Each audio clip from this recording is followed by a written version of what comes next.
Assalamualaikum warahmatullahi wabarakatuh.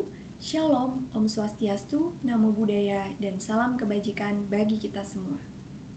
Perkenalkan, saya Luki Adilia Puspa, mahasiswa Fakultas Hukum Universitas Diponegoro dengan 3 digit NIM terakhir 247.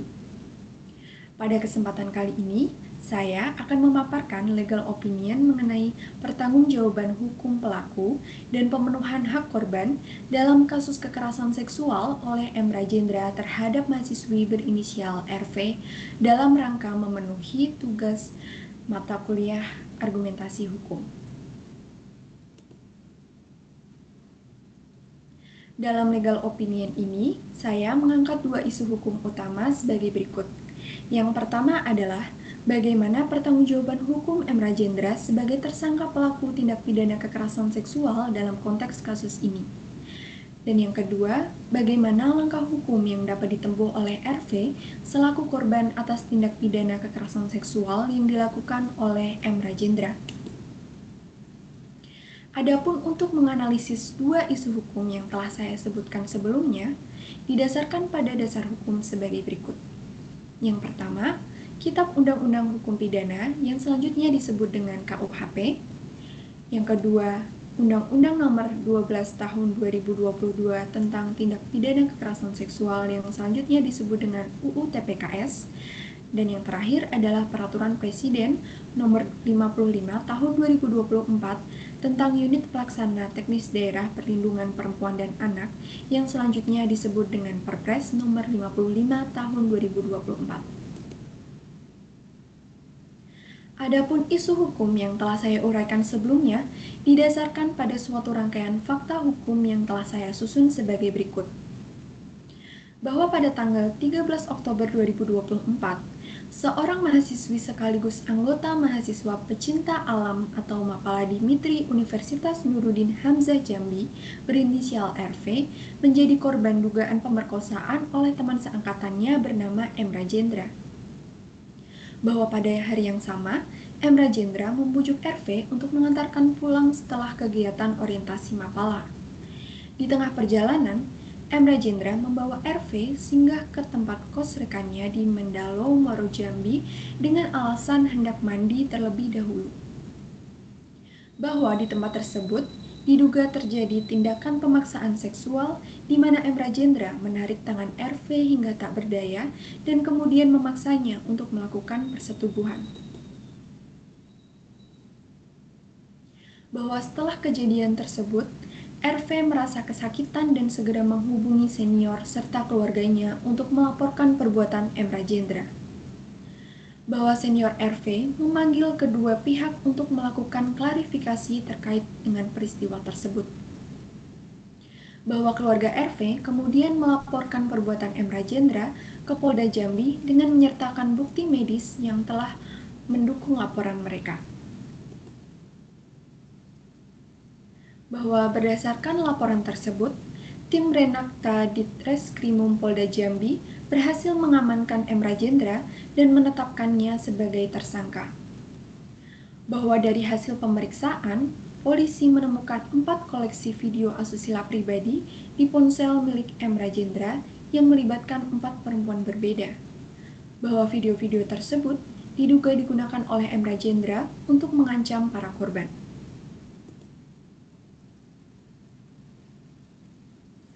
Memasuki pembahasan isu hukum yang pertama, yakni pertanggungjawaban hukum M. Rajendra sebagai tersangka pelaku tindak pidana kekerasan seksual. Sebagaimana diketahui bahwa pada tanggal 13 Oktober 2024, M. Rajendra telah melakukan pemaksaan seksual terhadap RV di kos rekannya. M. Rajendra menarik tangan RV hingga tidak berdaya, memaksa untuk melakukan persetubuhan dengannya. Tindakan asusila tersebut direkam oleh M. Rajendra untuk mengancam RV. Perbuatan yang dilakukan oleh M. Rajendra dapat dikualifikasikan sebagai tindak pidana perkosaan menurut pasal 285 Kitab Undang-Undang Hukum Pidana atau KUHP. Pasal 285 KUHP menyatakan bahwa barang siapa dengan kekerasan atau ancaman kekerasan memaksa perempuan yang bukan istrinya bersetubuh dengan dia, dihukum karena memperkosa dengan hukuman penjara selama-lamanya 12 tahun. Dalam hal ini, perbuatan M. Rajendra memenuhi unsur-unsur yang terdapat dalam pasal Akwo, yakni sebagai berikut. Yang pertama, barang siapa.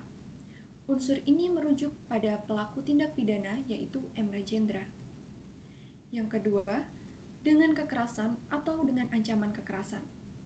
Pengertian dengan kekerasan dalam pasal 285 KUHP adalah perbuatan yang membuat seseorang dalam keadaan pingsan atau tidak berdaya. Dalam kasus ini, M. Rajendra diduga menarik tangan RV hingga tidak berdaya, yang merupakan bentuk kekerasan fisik, sehingga unsur ini terpenuhi. Yang selanjutnya yaitu memaksa. Unsur memaksa mengindikasikan adanya pertentangan kehendak antara pelaku dan korban. Dalam hal ini, M. Rajendra memaksa RV untuk bersetubuh meskipun RV tidak ingin melakukannya. Selanjutnya, seorang wanita yang bukan istrinya. RV adalah seorang mahasiswi dan bukanlah istri M. Rajendra karena mereka saling mengenal sebagai teman seangkatan dalam Mapala Dimitri, Universitas Nuruddin Hamzah, Jambi. Dan yang terakhir yakni bersetubuh dengan dia di luar perkawinan. Dalam konteks ini, tindakan M. Rajendra terhadap RV dapat dikategorikan sebagai persetubuhan karena melibatkan hubungan seksual yang dipaksakan, sehingga unsur ini menjadi terpenuhi. Kekerasan seksual juga diatur secara khusus dalam Undang-Undang Nomor 12 Tahun 2022 tentang tindak pidana kekerasan seksual yang selanjutnya disebut dengan UU TPKS. Merujuk pada pasal 4 UU TPKS, tindakan yang dilakukan oleh M. Rajendra terhadap RV dapat dikategorikan sebagai tindak pidana kekerasan seksual berupa pelecehan seksual fisik dan perkosaan. Hal ini diatur lebih lanjut dalam pasal 6 UU TPKS dengan 3 poin utama, yakni pelecehan seksual fisik dengan maksud merendahkan harkat dan martabat. Tindakan M. Rajendra dapat dikategorikan sebagai pelecehan seksual fisik yang merendahkan harkat dan martabat RV, karena dilakukan dengan paksaan dan tanpa persetujuan korban. Hal ini melanggar ketentuan dalam pasal 6 huruf A Undang-Undang TPKS. Poin yang kedua, yakni pelecehan seksual fisik dengan maksud menempatkan seseorang di bawah kekuasaan secara melawan hukum. Selaras dengan ketentuan pasal 6 huruf B Undang-Undang TPKS, tindakan M. Rajendra juga mencakup upaya menempatkan RV di bawah kekuasaannya secara melawan hukum, karena pelaku menggunakan kekuatan fisik untuk memaksa korban melakukan hubungan seksual. Poin yang terakhir yakni penyalahgunaan kedudukan atau kepercayaan untuk memaksa melakukan persetubuhan. M. Rajendra menyalahgunakan kepercayaan yang telah diberikan oleh korban sebagai teman seangkatan dan anggota organisasi yang sama, serta memanfaatkan situasi di mana korban berada dalam posisi rentan. Hal ini tentu melanggar ketentuan pasal 6 huruf C Undang-Undang TPKS. Tindakan M. Rajendra yang memaksa RV untuk bersetubuh dengan cara menarik tangan hingga korban tidak berdaya memenuhi unsur kekerasan dan pemaksaan yang diatur dalam pasal 285 KUHP. Pasal Akwo mengancam pelaku dengan hukuman penjara maksimal 12 tahun. Selain itu, perbuatan M. Rajendra juga dapat dikualifikasikan sebagai pelecehan seksual fisik dan perkosaan berdasarkan Undang-Undang TPKS. M. Rajendra telah menyalahgunakan kepercayaan dan memanfaatkan posisi rentan RV sebagai korban. Memasuki pembahasan isu hukum yang kedua, yakni langkah hukum yang dapat ditempuh oleh RV selaku korban tindak pidana kekerasan seksual. RV sebagai korban tindak pidana kekerasan seksual berhak atas penanganan, perlindungan, dan pemulihan sejak terjadinya tindak pidana kekerasan seksual sebagaimana diatur dalam pasal 67 ayat 1 Undang-Undang TPKS. Dalam hal ini, terdapat langkah-langkah hukum yang dapat ditempuh oleh RV untuk memastikan pemenuhan hak-haknya sebagai korban meliputi: yang pertama, melaporkan kejadian ke aparat penegak hukum.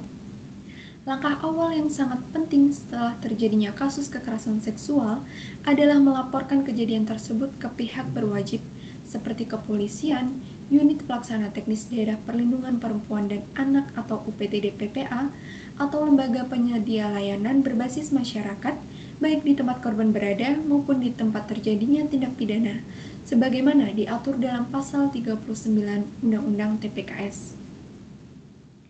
Diketahui bahwa setelah kejadian yang dialami oleh RV, keluarganya telah melaporkan M. Rajendra ke Polda Jambi dengan menyertakan bukti medis. Langkah ini dinilai tepat karena apabila kekerasan seksual berupa tindakan fisik, korban wajib melaporkan kasus tersebut sesegera mungkin, sebab berkaitan dengan proses visum et repertum sebagai alat bukti. Langkah hukum yang kedua yakni mengajukan permohonan perlindungan dan pendampingan. RV berhak mendapatkan perlindungan hukum dan penguatan psikologis selama proses penyidikan dan persidangan. RV dapat mengajukan permohonan pendampingan ke Lembaga Perlindungan Saksi dan Korban atau LPSK untuk mendapatkan jaminan keamanan dan dukungan selama proses hukum berlangsung. Selain itu, Unit Pelaksana Teknis Daerah Perlindungan Perempuan dan Anak atau UPTD-PPA berkewajiban memberikan pendampingan dan layanan terpadu sesuai kebutuhan korban.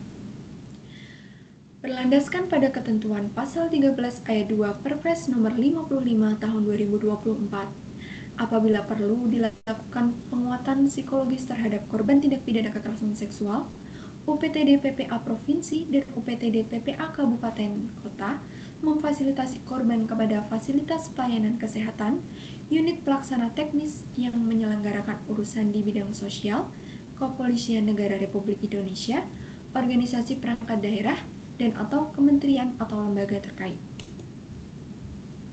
Langkah hukum yang ketiga, yakni mengajukan tuntutan restitusi dan atau kompensasi. RV memiliki hak untuk mengajukan tuntutan atas kerugian yang diderita, sebagaimana diatur dalam Pasal 30 Undang-Undang TPKS. Pasal Aquo menegaskan bahwa korban tindak pidana kekerasan seksual berhak mendapatkan restitusi dan layanan pemulihan. Restitusi adalah ganti kerugian yang diberikan kepada korban atau keluarganya oleh pelaku tindak pidana atau pihak ketiga dengan tujuan untuk mengganti kerugian yang diderita korban akibat tindak pidana yang dilakukan oleh pelaku. Jenis ganti kerugian dapat meliputi restitusi atas kerugian ekonomi, restitusi atas penderitaan yang berkaitan langsung sebagai akibat dari tindak pidana kekerasan seksual, serta penggantian biaya perawatan medis dan atau psikologis. Dalam hal harta kekayaan pelaku tindak pidana kekerasan seksual yang disita tidak mencukupi untuk membayar restitusi, negara wajib memberikan kompensasi kepada korban melalui mekanisme dana bantuan korban. Dari analisis hukum yang telah saya sampaikan, dapat ditarik kesimpulan bahwasanya M. Rajendra dapat dikenakan pertanggungjawaban hukum berdasarkan Pasal 285 KUHP, Junto Pasal 6 Undang-Undang Tindak Pidana Kekerasan Seksual karena menggunakan kekuatan fisik untuk menarik tangan dan memaksa RV untuk bersetubuh yang dapat dikualifikasikan sebagai bentuk tindak pidana perkosaan dan tindak pidana kekerasan seksual, sehingga berpotensi menghadapi hukuman penjara dan denda sesuai dengan ketentuan hukum yang berlaku. Langkah-langkah hukum yang dapat ditempuh oleh RV untuk memastikan pemenuhan hak-haknya sebagai korban tindak pidana kekerasan seksual meliputi pelaporan kepada aparat penegak hukum, pengajuan perlindungan dan pendampingan, serta pengajuan tuntutan restitusi dan atau kompensasi. Langkah-langkah ini tidak hanya bertujuan untuk mendukung proses hukum, tetapi juga memberikan keadilan dan memastikan hak-hak korban dapat terpenuhi secara optimal. Demikian pemaparan legal opinion dari saya. Atas perhatiannya saya ucapkan terima kasih. Wassalamualaikum warahmatullahi wabarakatuh. Shalom, Om Santi Santi Santi Om. Namo Buddhaya dan salam kebajikan.